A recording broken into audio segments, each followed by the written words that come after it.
सिर्फ DD national पर, देश का पहला चैनल, देश का अपना चैनल।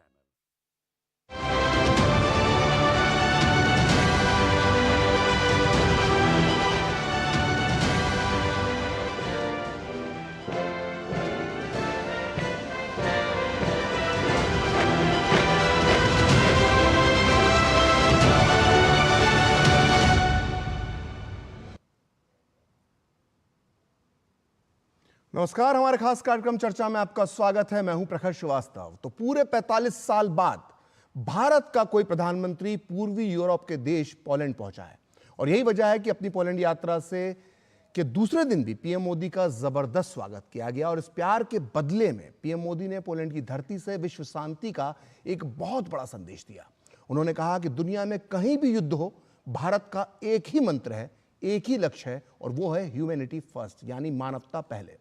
भारत बुद्ध की विरासत वाली धरती है और जब बुद्ध की बात आती है तो युद्ध नहीं, शांति में विश्वास करती है। पीएम मोदी ने कहा कि इसीलिए भारत इस क्षेत्र में भी, यानी पूर्वी यूरोप में युद्ध के हालात हैं, वहां भी शांति का बहुत बड़ा पैरोकार है। पीएम मोदी ने आगे कहा कि भारत का मत एकदम साफ है, ये युद्ध का युग नहीं है, यह भारत का मानना है। पोलैंड में पीएम मोदी ने और क्या कुछ खास कहा, देखते हैं इस खास रिपोर्ट में।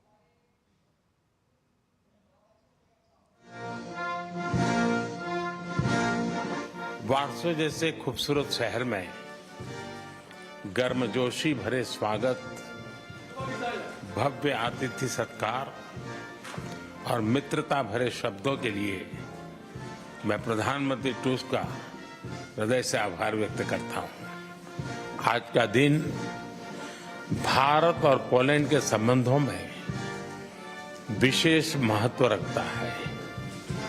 आज 45 साल के बाद किसी भारतीय प्रधानमंत्री ने पोलैंड का दौरा किया है।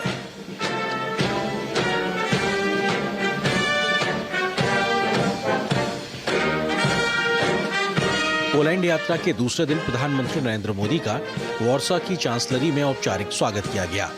इस दौरान उन्हें गार्ड ऑफ ऑनर भी दिया गया। बाद में उन्होंने पोलिश प्रधानमंत्री डोनाल्ड टस्क के साथ द्विपक्षीय मुलाकात की। प्रधानमंत्री नरेंद्र मोदी और उनके पोलिश समकक्ष की मौजूदगी में दोनों देशों के बीच प्रतिनिधिमंडल स्तर की बातचीत भी हुई, जिसमें राजनीतिक संबंधों की 70वीं वर्षगांठ के अवसर पर संबंधों को रणनीतिक साझेदारी में परिवर्तित करने का फैसला किया गया। प्रधानमंत्री नरेंद्र मोदी ने कहा है कि भारत और पोलैंड के संबंध लोकतंत्र और कानून के शासन जैसी साझा मूल्यों पर आधारित है। उन्होंने यह दृढ़ विश्वास भी व्यक्त किया कि किसी भी समस्या का समाधान रणभूमि में नहीं हो सकता है। यूक्रेन और पश्चिम एशिया में चल रहे संघर्ष हम सभी के लिए गहरी चिंता का विषय है। भारत का यह दृढ़ विश्वास है कि किसी भी समस्या का समाधान रणभूमि में नहीं हो सकता। किसी भी संकट में मासूम लोगों की जान की हानि पूरी मानवता के लिए सबसे बड़ी चुनौती बन गई है। हम शांति और स्थिरता की जल्द से जल्द बहाली के लिए डायलॉग और डिप्लोमेसी का समर्थन करते हैं। इसके लिए भारत अपने मित्र देशों के साथ मिलकर हर संभव सहयोग देने के लिए तैयार है। अगले साल जनवरी के महीने में पोलैंड यूरोपियन यूनियन की अध्यक्षता संभालेगा। प्रधानमंत्री मोदी ने विश्वास जताया है कि पोलैंड के सहयोग से भारत और ईयू के संबंधों को बल मिलेगा। प्रधानमंत्री नरेंद्र मोदी ने कहा कि भारत और पोलैंड अंतर्राष्ट्रीय मंच पर भी करीबी तालमेल के साथ आगे बढ़ते रहे हैं। उन्होंने कहा कि दोनों देश इस बात पर सहमत हैं कि वैश्विक चुनौतियों का सामना करने के लिए संयुक्त राष्ट्र संघ और अन्य अंतर्राष्ट्रीय संस्थाओं में सुधार वर्तमान समय की मांग है। प्रधानमंत्री ने पोलैंड की कंपनियों को make in India and make for the world से जुड़ने के लिए आमंत्रित किया। हम चाहते हैं कि पोलैंड की कंपनियां भारत में बनवाए जा रहे मेगा फूड पार्क से जुड़े।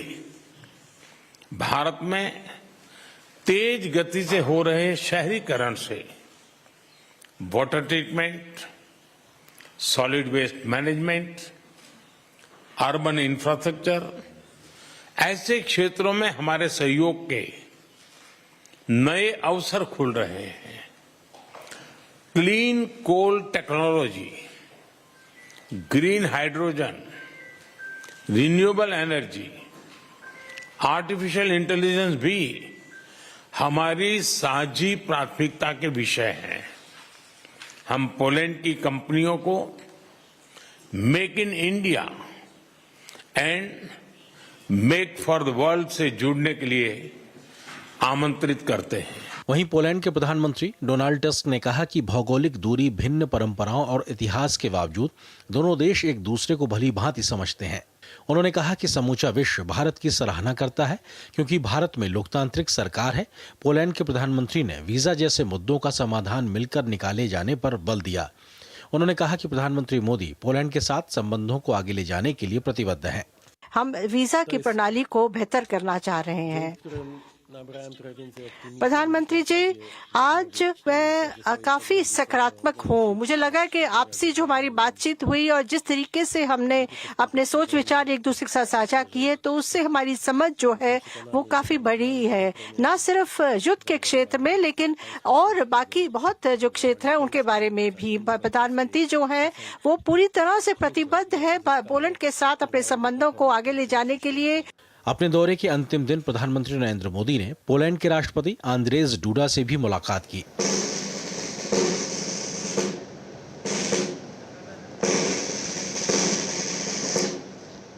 प्रधानमंत्री मोदी ने अज्ञात सैनिकों के स्मारक पर भी जाकर पुष्पांजलि अर्पित की। ब्यूरो इनपुट के साथ वॉर्सा से अरुण कुमार और नीरज सिंह की report, DD news.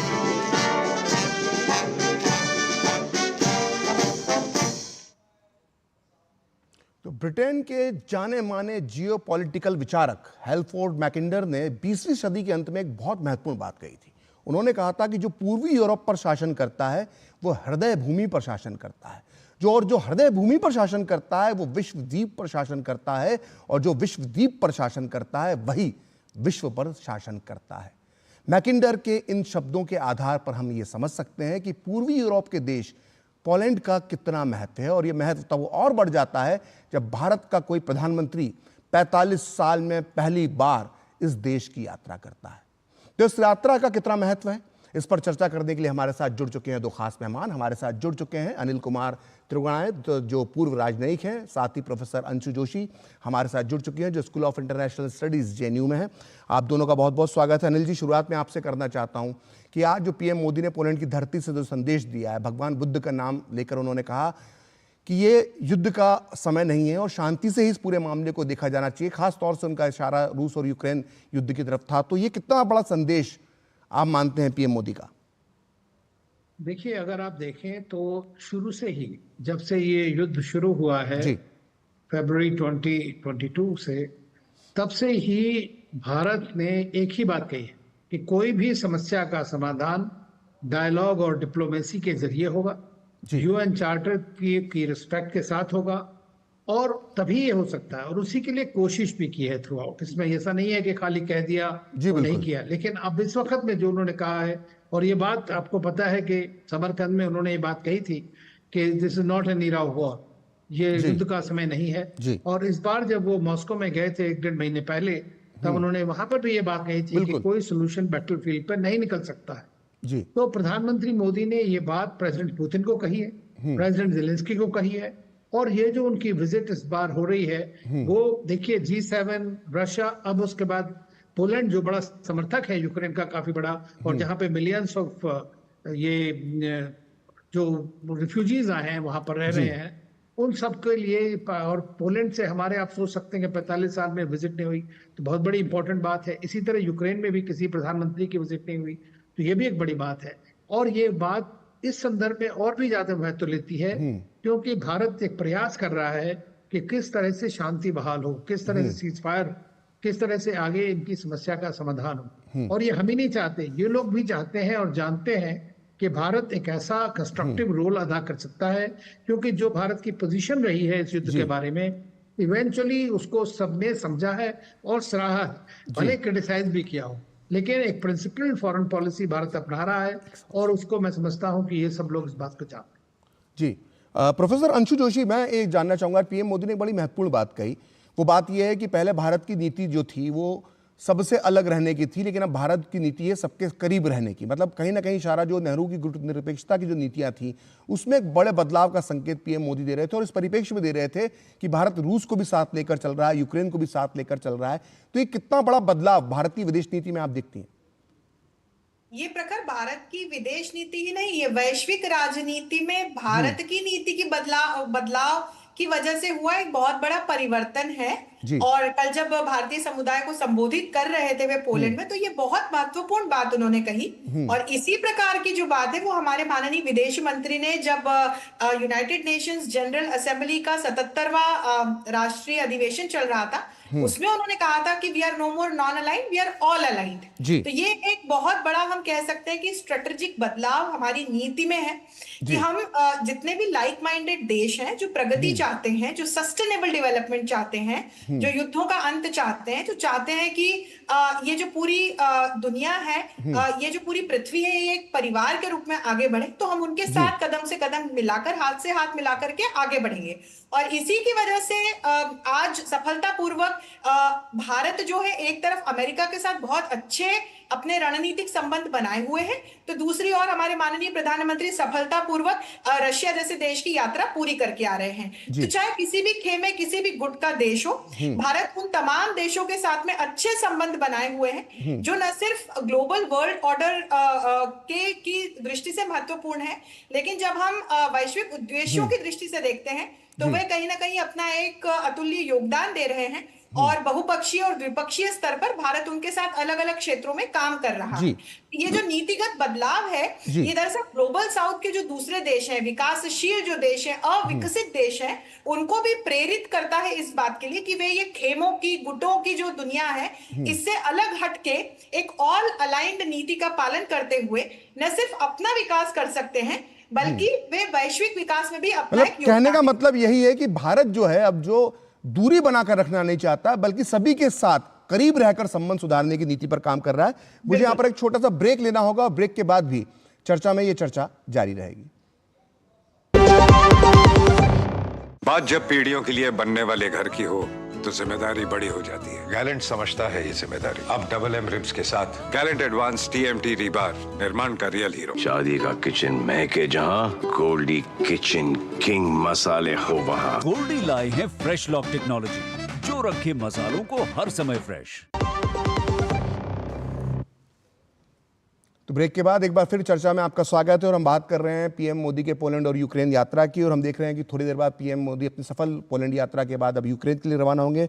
Anil ji, मेरा आपसे सवाल है कि जब पिछली बार पीएम मोदी रशिया गए थे तो जेलेंस्की थोड़े से नाराज हो गए थे।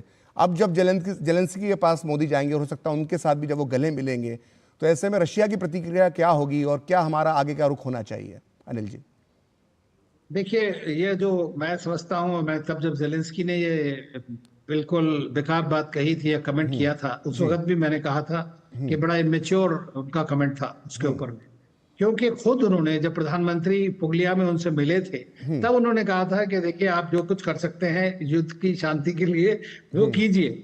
और अमेरिका के प्रेसिडेंट, सारे जितने वेस्टर्न कंट्रीज के हैं, वो जानते हैं कि इंडिया में और प्रधानमंत्री मोदी का खास तौर से प्रेसिडेंट पुतिन के साथ एक पर्सनल रिलेशन से है, और दोनों देशों के बीच स्पेशल प्रिविलेज स्ट्रेटेजिक पार्टनरशिप है। उस सबको जानते हुए उन्होंने, सारी दुनिया ने ये कहा कि भाई भारत एक कंस्ट्रक्टिव रोल अदा कर सकता है। कंस्ट्रक्टिव रोल आप क्या वहां बैठ करके कर लेंगे? आपको जाना पड़ता है। बिल्कुल। तो प्रधानमंत्री मोदी गए वहां पर, जब वो वहां गए तो वो अपनी हिपोक्रेसी दिखाने लगे लोग, ये सब। तो मैंने उस वक्त भी ये कहा था कि मतलब ये बेवकूफी भरे स्टेटमेंट्स हैं, इनके बारे में कोई ध्यान नहीं देना चाहिए।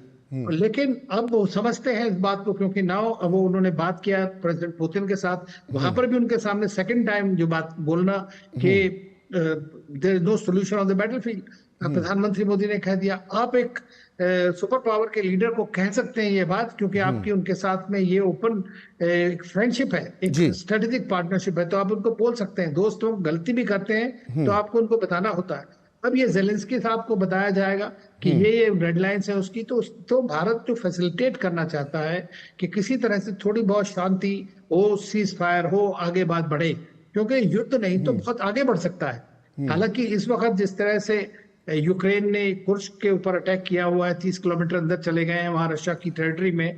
तो पहली बार उन्होंने ले जाकर के रशिया की टेरिटरी में अटैक किया है। तो बात यह है कि रशिया भी उसका रिवेंज लेगा या रेसिप्रोकेट करेगा तो और आगे बढ़ने का चांस है। तो लेकिन इस वक्त मैं समझता हूं कि प्रधानमंत्री मोदी की प्रेजेंस के बाद वो देखेंगे भी कि क्या हो रहा है वहां पर। और दूसरी चीज ये कि जो हमारे बायलैटरल रिलेशंस है यूक्रेन के साथ में, वो भी जिसकी वो यूक्रेन भी चाहता है और भारत भी चाहता है कि वो प्री वॉर लेवल के ऊपर में पहुंचे।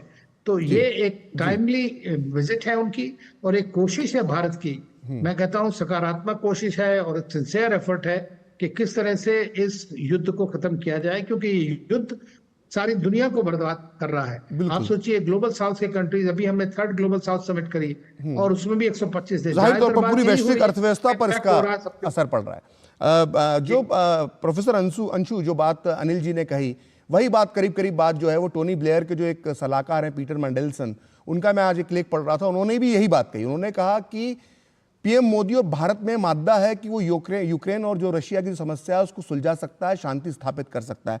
आपको क्या लगता है?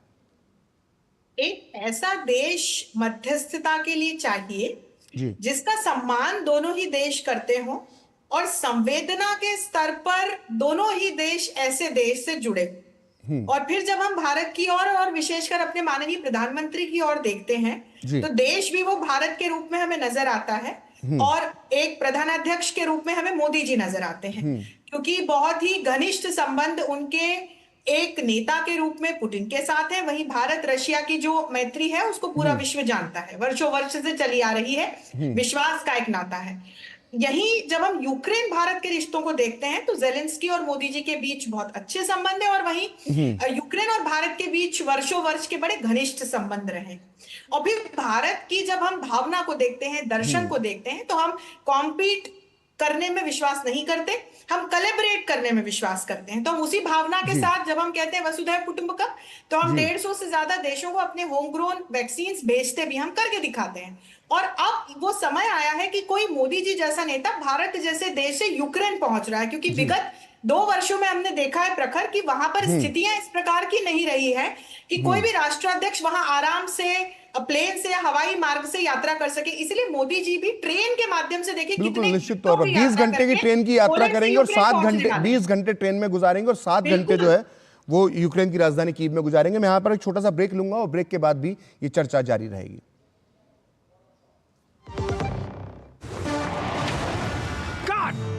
सुरक्षा की गारंटी हर चीज में जरूरी है, चाहे वो मुश्किल स्टंट हो या अच्छी फसल।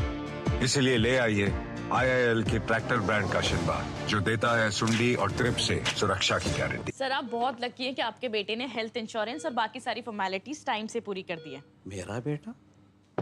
तो फिर आप? पॉलिसी बाजार। क्लेम के टाइम पे हमेशा आपकी हेल्प को तैयार। पॉलिसी बाजार, 1 करोड़ का हेल्थ इंश्योरेंस सिर्फ 390 रुपए महीने से शुरू। तो ब्रेक के बाद चर्चा में एक बार फिर आपका स्वागत है और हम बात कर रहे हैं पीएम मोदी के विदेश यात्रा की। अनिल जी, मैं आपसे जानना चाहूंगा कि जब रूस के साथ भारत ने इस पूरे युद्ध के दौरान संबंध बनाए रखे तो पश्चिमी देशों ने बहुत दबाव बनाया और जब पीएम मोदी, जब मैंने पिछले ब्रेक में भी आपसे पूछा था कि किस तरह से जब वो रशिया जाते हैं, पुतिन से मिलते हैं, तो किस तरह से पश्चिमी देशों का रिएक्शन आता है। अब जब पीएम मोदी यूक्रेन जा रहे हैं, कीव जा रहे हैं, जेलेंस्की से मिलेंगे, तो क्या पश्चिमी देशों के रुख में कोई अंतर आएगा? देखिए, मैं नहीं समझता कि भारत आज की डेट में ये कोशिश करता है कि दूसरे देश हमें कैसे देखेंगे। जी, मैं इसीलिए कहता हूं कि हमारी पॉलिसी जो है वो नेशनल इंटरेस्ट ड्रिवन है, नंबर 1। नंबर 2 वसुधैव कुटुंबकम है। बिल्कुल। तीसरी बात यह है कि प्रिंसिपल फॉरेन पॉलिसी है, सैद्धांतिक पॉलिसी। लोग कहते हैं कि आप हेजिंग कर रहे हैं, ये कर रहे हैं, लेकिन वो सब एक क्रिटिसिज्म के नजरिए से देखते हैं, असलियत नहीं देखते। अब आज की डेट यह है कि जब अगर अमेरिका आपसे कोशिश कर रहा है कि भाई आप पुतिन से बात करिए कि खत्म हो, ब्रिटिश प्राइम मिनिस्टर आपसे कहता है, सारे यूरोपियन कंट्रीज आपसे बोल रहे हैं कि चूंकि आपका चैनल ऑफ कम्युनिकेशन है रशिया के साथ में, तो आप उनके ऊपर दबाव डाल सकते हैं, उनको समझा सकते हैं। तो अब अगर वो उसके बाद में भी क्रिटिसाइज करेंगे तो मैं समझता हूं कि सबको, दुनिया को पता ही है कि ये सारे मुल्क किस तरह की हिपोक्रेसी दिखाते हैं अपनी जियोपॉलिटिक्स में, जो भारत का नहीं है। भारत इस वक्त 125 देश जो डेवलपिंग कंट्रीज हैं, जो ग्लोबल साउथ है, उसका हित भी देख रहा है और इसलिए आवश्यक है कि ये युद्ध जल्दी से जल्दी खत्म हो। और मैं सोचता हूँ यही प्रधानमंत्री मोदी की इच्छा और एफर्ट। जो आपने अभी बात कही जियो पॉलिटिक्स की, तो पीएम मोदी ने आज एक ऐसा वाक्य, एक ऐसी बात बोली जो डिप्लोमेसी में इसके पहले सुनने को नहीं मिली थी। उन्होंने कहा कि ये हमारे लिए जियो पॉलिटिक्स का मुद्दा नहीं है, शांति की बात करना कोई जियो पॉलिटिक्स का मुद्दा नहीं है, बल्कि ये हमारे संस्कार है। तो ये इस तरह की भाषा डिप्लोमेसी में मुझे नहीं लगता इसके पहले कभी किसी ने कही होगी। आपको क्या लगता है अनिल जी? देखिए, शांति की ओर भारत ने हमेशा से, ये हमारी डीएनए में है जी, ये हमारे जो पूरी उसके अंदर है। तो प्रधानमंत्री मोदी उसमें कहते भी हैं और भारत विश्वास भी करता है। अब आप देखिए कैसे हम कह रहे हैं डायलॉग डिप्लोमेसी, लोग कहते हैं आप बोल रहे हैं खाली कर नहीं रहे। आप देखिए चाइना के साथ हमारे रिश्ते कितने तनावपूर्ण हैं, लेकिन बजाय लड़ाई लड़ने के हमसे उनके साथ डायलॉग डिप्लोमेसी की बात कर रहे हैं। तो हर जगह हम उसको प्रैक्टिस भी कर रहे हैं। ये नहीं हो रहा है कि खाली इसलिए कि हम कहने के लिए कह रहे हैं बात। तो प्रधानमंत्री मोदी ने जो बात सही कही कि हम दिखाने के लिए नहीं कर रहे हैं, हम इसलिए कर रहे हैं कि क्योंकि मैंने जैसा कहा कि सारी दुनिया के भले के लिए ये बात है और शांति का कोई और विकल्प तो है ही नहीं। तो जहां तक कोशिश होती है वो यही होनी चाहिए कि कैसे हम शांति में सहयोग कर सकें। हम बना पाएंगे नहीं बना पाएंगे ये तो उन दोनों देशों के ऊपर डिपेंड करेगा, लेकिन भारत की जो एफर्ट है, और मैं समझता हूं कि प्रधानमंत्री मोदी शायद ये भी कहेंगे कि हम भारत में दोनों की मीटिंग्स को करा सकते हैं आगे बढ़ने के लिए। तो कुछ ना कुछ समाधान इस विजिट का जरूर निकलेगा जिसका परिणाम ठीक हो। ठीक। प्रोफेसर अंशु, अगर हम सिर्फ पोलैंड की बात करें तो पोलैंड जो है वो अगले साल यूरोपियन यूनियन काउंसिल का अध्यक्ष, उसकी जिम्मेदारी पोलैंड को मिलने वाली है। 45 साल बाद ये यात्रा है, तो इसको किस नजरिए से आप देखती हैं?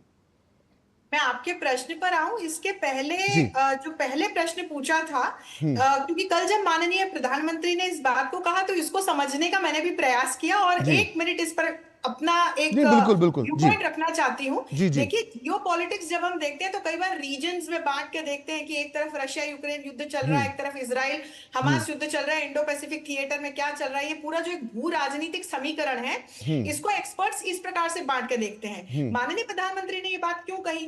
क्योंकि हम पूरी वसुधा को कुटुंब मानकर, परिवार मानकर चलते हैं। तो हमारे भारतीयों के मानस में किस प्रकार की व्यवस्था होती है जब हम अपनी परिवार की व्यवस्था में रहते हैं? तो जब हम सफाई की बात करते हैं या घर को अच्छा रखने की बात करते हैं तो वो पूरे घर पर लागू होती है। हम उसको कंपार्टमेंटलाइज नहीं करते हैं कि इसका एक कमरा साफ होगा, एक कमरा साफ नहीं होगा, या एक कमरे में रोशनी होगी, एक कमरे में रोशनी नहीं होगी। तो उसी प्रकार से जो कल माननीय प्रधानमंत्री ने बहुत महत्वपूर्ण बात की है और ये हमें सैद्धांतिक रूप से, नीतिगत रूप से देखना चाहिए कि जब हम जियोपॉलिटिकली चीजों को, कॉन्फ्लिक्ट्स को, समस्याओं को देखते हैं तो वो ये ना देखें कि एक रीजन में जो कॉन्फ्लिक्ट चल रहा है वो वहीं से जुड़े हुए देशों के लिए महत्वपूर्ण है या उन्हीं को इसके संबंध में सोचना चाहिए। अब आपके प्रश्न पर आऊंगी। निश्चित तौर पर पोलैंड के लिए ये एक बहुत ही महत्वपूर्ण अपॉर्चुनिटी है मैं कहूंगी, और उसके साथ जुड़े देशों के लिए भी एक ये बहुत ही महत्वपूर्ण क्षण होगा। और जब हम पोलैंड को देखते हैं तो अलग अलग और भी जो फोरम्स हैं, अलग अलग जो और भी प्लेटफॉर्म्स हैं, उसका एक महत्वपूर्ण सदस्य है। तो उस दृष्टि से जब हम पोलैंड और भारत के द्विपक्षीय संबंधों की ओर जाते हैं तो व्यापार का जो क्षेत्र है उसको जब हम तकनीक के, नवाचार के क्षेत्र से जोड़ के देखते हैं तो वहां पर मुझे अपार संभावनाएं नजर आती हैं। और इसके अलावा जब हम सांस्कृतिक संबंधों को बढ़ाने की, पीपल टू पीपल कनेक्ट को बढ़ाने की बात करते हैं तो वहां पर भी कहीं ना कहीं द्विपक्षीय और बहुपक्षीय दोनों ही स्तर पर इन संबंधों को नया आयाम या नई गति देने की संभावना मुझे नजर आती है। ठीक।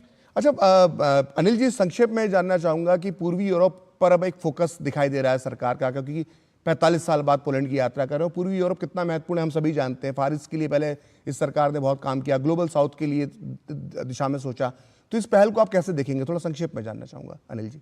देखिए, पोलैंड एक बड़ा इंपॉर्टेंट देश है ईस्ट यूरोप में, एक तरह से आप कहें तो एक हब है उसका। और यूक्रेन जो है वो यूरोप में सेकंड बिगेस्ट लार्जेस्ट कंट्री है।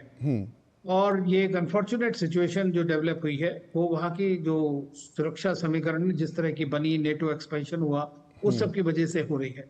और ये युद्ध को अगर हम सिर्फ इस तरह देखें कि ये युद्ध सिर्फ रशिया और यूक्रेन के बीच में है तो मैं समझता हूँ कि एक बड़ा मायोपिक व्यू होगा, क्योंकि ये युद्ध जो है वेस्ट और इनके बीच में है। दैट्स व्हाई इसलिए प्रधानमंत्री ने उसको जियोपॉलिटिक्स की बात कही, क्योंकि it is driven by geopolitics, ये जो युद्ध है पूरा।